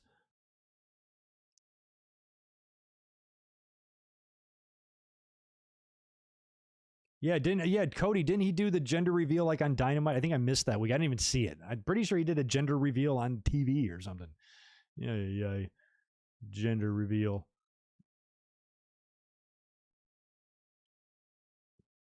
I know I'm missing some super chats. I'm just trying to find them. There's one. Joey's Adventures. Thank you so much for the $2. Jericho beat Cody so he can fight for the title. Yeah. Oh, well, yeah, but Cody he will fight for the title again. That means nothing. Cody, that little stipulation is a temporary stipulation. It will be lifted. Cody will fight for that title, and Cody will be AEW champion. I would bet my middle nut on it. They will get out of that some way. Michael Cuomo, thanks for the $5, and good to see you again. New Jack memory. Him and Vic Grimes. Oh, Vic Grimes is crazy. Tossing him off the balcony and saying bombs away. They had some crazy matches. Is that the one that had the scaffolds in the ring? And Vic Grimes is a portly fella, very large. So whenever he took bumps, Vic Grimes might be another one that's sort of in that New Jack category. I still think New Jack's stands alone, but Vic Grimes could do some pretty crazy things for his size too. He was in WWE for like one day, turned up on Raw. And they never used him again after that. Spaz Phoenix, there you are, man. Good to see you. Appreciate the $10. Where'd you go? There you are. Cheers, Greg and chat. Hope everyone is well. Writing from Ontario, where we're still in lockdown. Anyways, cheap plug. Jake DeMarco just did a great extensive vid on potential post-WWE matches for Bryan. Yeah, like where's Daniel Bryan going to turn up? I think Daniel Bryan is still likely to stay in WWE, but man, it would be so cool for him to turn up somewhere else. I put on Twitter last night when I was screwing around and making my notes for the podcast today. I said, I want Daniel Bryan to deck himself out in all denim outfit, denim jeans, denim vest, hop the barricade during Dynamite, get in the ring, and announce that he's here. And then a couple of weeks later, he's going to confront Tony Schiavone at the announce table. And Tony's going to get slapped on the back from somebody behind him. He's going to turn around. It's going to be CM Punk, who's going to improperly talk about adjectives. I think that would be funny if Punk and Bryan came in as like the new outsiders, and then they had to add that third man. And it could be like John Cena, CM Punk, Daniel Bryan could be like the new NWO in AEW. Think about that. Think about how fucking great that would be. Will it happen? Of course not. Only in our dreams, but it would be pretty amazing. Spaz, thanks for 5 more from you. Thoughts on SummerSlam and MSG rumors? Personally, I'd rather see TakeOver there. I saw the SummerSlam and MSG rumors, and I was like, I love MSG, but I'm bummed about that because I really like the idea of like outside.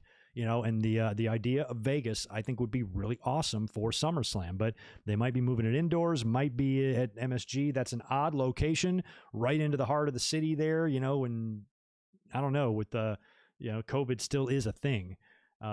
If I had a vote, I'm not putting it there. I'm fine with a show going back there, but SummerSlam 91 was there and 88 was there. They've been there twice. 98 and 98 was there. They've been there 3 times for SummerSlam, maybe more. But I kind of like the idea of it just being outdoors or something like that. But yeah, if it's there, whatever. I just want fans back, and I want it to be a good show.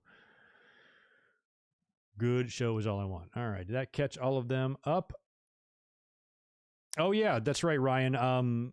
I didn't mention that earlier. They did announce this week on NXT as well that the next TakeOver will be an In Your House. So it is just like last year. They're probably going to recycle that set, use it one more time for next year. The men's title match at In Your House, have they announced that? I kind of thought it was going to be Balor and Cross again, but like I said, I didn't watch much of NXT this week. Literally didn't have time. Worked a full week at work, so had a little bit less time to catch up on some stuff that I did. So I kind of purposely omitted NXT this week. Figure I'd pick it up next week. But yeah, I'm assuming it's either going to be that or they're going to add Kyle O'Reilly. Bobby Fish is back now, correct, as well. So maybe it's O'Reilly and Cross and Balor in a triple threat. Gargano could be involved in that, or Theory. I don't know. I think Bronson Reed is going to win the North American title, I feel like, from Gargano, because I think they're going with rematch there as well. I got to catch up on my my NXT stuff. And I have been eyeballing the Ted DiBiase and Cameron Grimes stuff. That's pretty funny. I think in this bull market, all of us are hoping to be millionaires, and Cameron Grimes beat us to it. But him and Ted DiBiase has been pretty cool, and the segments they've been doing is pretty funny, and I want to see more of Ted, and I think it would be really funny if they actually, made him the Sting to Cameron's Darby. I think that would be kind of fun, because he'd be the last guy in the world you would think that Ted DiBiase would mentor, based on who Cameron Grimes is, weird, sweaty, hairy country guy. Pretty fucking funny. That's good stuff. Yes, I did Goodfella. I did catch the Paul Heyman tribute to New Jack on Talking Smack. I mentioned that at the very beginning for everybody to check that out. Apparently, Paul Heyman did ask permission to do that, which was cool that they let him, because New Jack was a very big part of ECW and what they were about and what they stood for back in the day. Roman Reigns is the best wrestler ever. Okay.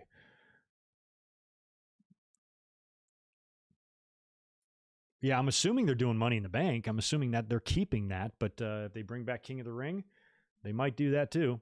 Would like to see King of the Ring brought back a little bit more, regularly. Maybe stick it on the calendar. Maybe make it a pay-per-view again, instead of doing it the lame way like they've been doing it, putting it on Raw or whatever. But unless they bring it back and try to recreate what it used to be, I'm not really interested in the King of the Ring. They've done a couple of these. Corbin and Sheamus and, some of the more recent King of the Rings, I haven't really given a shit about. So unless they, make it a little bit more old school, I'm probably not going to care. So anywho, thank you for that, Ryan. Cross and Balor is on TV in 2 weeks. All right, so they still got to set up the In Your House match. So I feel like maybe Cross and Balor could set up a triple threat. Reed and Gargano is in a steel cage. That's this week. Okay, thank you for clarifying that. I knew that match was booked with Reed and Gargano, and I knew it had a stip, but I couldn't remember the stip or when it was. So thanks for filling me in on that. And Cross and Balor in 2 weeks. So yeah, Cross and Balor, I suppose, will just maybe set up what they do it In Your House. I'll have to pay more attention to that next week, and I will. So anyway, I think that's going to wrap it up for the podcast here. I got to get out of here and head over to work now. I want to thank you guys for being here today, again, on this awesome Saturday afternoon. Don't forget to be here tomorrow night. Like I said, after WrestleMania Backlash, we'll be up here right after the pay-per-view. The link is already on my channel now, so go over there, save it, like it, click the notification bell, all that stuff. And as soon as WrestleMania Backlash goes off the air tomorrow, we will be up here to talk about it. So you guys have a good rest of your day. Thanks again for being here, and I'll catch you tomorrow night